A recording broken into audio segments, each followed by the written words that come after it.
और पुरानी सी रेसिपीज़ जो हैं वो बना रहे हैं, लेकिन ये कि जब भी बनाते हैं बहुत अच्छी लगती हैं। चपली कबाब एक ऐसी, कॉल करें जाग जाइए।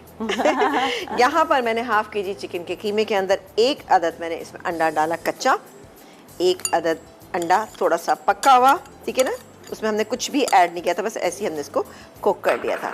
अब बाकी की चीज़ें जल्दी जल्दी डालेंगे हम, ये क्योंकि अभी अब ब्रेक का कहेंगी तो मैं ब्रेक नहीं लूँगी जब तक कि मैं कबाब नहीं बना रही। ये चॉप की हुई प्याज है, बारीक चॉप की हुई, 1 बड़े साइज़ की आप लीजिएगा, बहुत ज़्यादा प्याज ना डालिएगा। 1 चॉप किया हुआ छोटे साइज़ का टमाटर, इसको हमने क्या किया है, हमने इसको इसके बीज निकाल दी, इसके सीड्स रिमूव करेंगे, ठीक है। हरी मिर्चें इट्स अप टू यू कि कितना डालना चाहते हैं, कितना स्पाइसी बताती भी जाए ना, उससे ज़रा से क्या होता है वो पानी छोड़ देगा। अगर टमाटरों का अगर आप बीज डालेंगे, एक तो वो दिखने में अच्छे लगेंगे, एक मैस हो जाएगा और ये आपका जो मिक्सचर है वो पतला पड़ जाएगा। इसके बाद हम डालेंगे इसमें ये हरा धनिया भी डालेंगे, अजवाइन डाल लेते हैं। चले पहले अजवाइन जाएगी इसके अंदर तकरीबन 1 टीस्पून, अदरक लहसुन का पेस्ट 1 टेबल स्पून। अच्छा, अब वो इंग्रेडिएंट है वो ही बताएगा। आप कह रहे थे ना कि मैं चिकन के किस तरह सॉफ्ट, अभी बताती हूँ। ये ज़ीरा, कुटा हुआ ज़ीरा 1 टीस्पून, कुटा हुआ धनिया 1 टेबल स्पून, कुटा हुआ अनारदाना, सब टू यू कि कितना डालना है, ना डालना चाह रहे ना डालें, लेकिन ये कि भाई जब तक कि मुंह में अनारदाना ना आए तो चपली कबाब का पता नहीं लगता है। तो ये मैं डाल रही हूँ इसके अंदर 1 टेबल स्पून, ठीक है, आप जितना डालना चाहें उसको डालें। हरा धनिया इसमें जाएगा तकरीबन 2 टेबल स्पून, आधी गड्डी के करीब ले।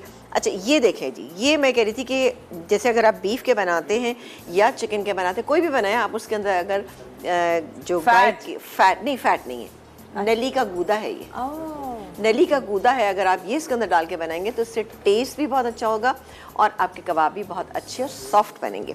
ये चला गया इसमें तकरीबन मेरे पास ये 2 टेबल स्पून के करीब है, ठीक है, मतलब हाफ केजी में इतना काफ़ी है। अब अगर चपली कबाब चिकन के बना रहे हो तो 2 नलियां अलग से बॉईल कर लें, अलग से बॉईल करके रख लें। अच्छा एक्चुअली मैं अपने घर में ना बॉईल करके रखती हूँ हमेशा, और उसको फिर फ्रीज़र में रख देती हूँ, तो कभी निहारी बनानी है, कुछ भी बनाना तो उसके अंदर डाल देते हैं, तो उससे टेस्ट अच्छा हो जाता है।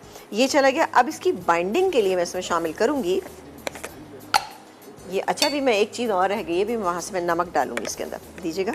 ये गया इसमें मकई का आटा, मकई का आटा मैं इसमें तकरीबन 2 टेबल स्पून डालूंगी, ठीक है, ज़्यादा मत डालिएगा। अगर नहीं है तो आप बेसन को भून के भी इसमें शामिल कर सकते हैं। अभी नमक नहीं गया, नमक जायके के मुताबिक जितना आप इसमें डालना चाहें। मैं इसमें 1 टीस्पून डाली हूँ। कुटी हुई लाल मिर्च ये गई इसमें 1.5 टीस्पून, और थोड़ी सी हम पिसी हुई भी डालेंगे। दैट्स इट, ये होगा इसके इंग्रेडिएंट कंप्लीट। इसको अच्छे से मिक्स करेंगे। मिक्स करने के बाद इसको थोड़ी सी देर के लिए हम रख देंगे। जब भी आप घर में बनाएं तो कभी भी ये ना करें कि सारे मसाले लगा के आपने सुबह ही रख दिए। आप सारे मसाले इसमें रख दें, डाल दें, लेकिन इसको मिक्स ना करें जिस तरह ये मैं मिक्स कर रही हूँ। क्यों? क्योंकि इस तरह से अगर आप मिक्स करके रखेंगी तो टमाटर है, प्याज है, नमक मिर्च के साथ मिलकर पानी छोड़ देगा। और डालने से क्या हो जाएगा? डालने से मतलब आप एक साइड पर रख दें, इसको मिक्स ना करें। अच्छा, यानी टाइम बचाने के लिए। अच्छा अच्छा अच्छा जी।